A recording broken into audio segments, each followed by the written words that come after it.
Bes, ano ginagawa mo? Bes, sobrang init talaga, bes. Maligo ka? Marigos kita, bes. Nainitan ka? Paang talaga, bes. Sobrang init, mamamatay ka talaga sa init. Grabe talaga to, bes.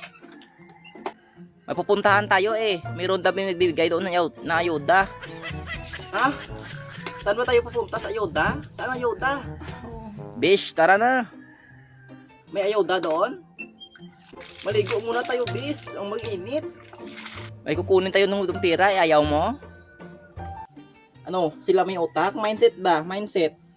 Bes naman oh. Dami mong pang satsat. Bis naman, mukha ka namang pera. Ayaan mo na lang yung mga pira-pira ayuda yan eh. Hindi naman ako mukhang pera eh. Kung hindi tayo ayuda, hindi naman tayo bubuto, bis eh.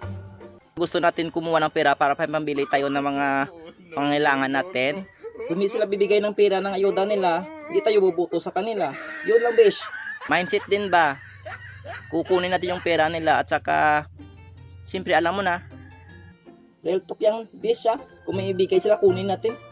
Tara na Bish. Ayaw mo? Hindi wag.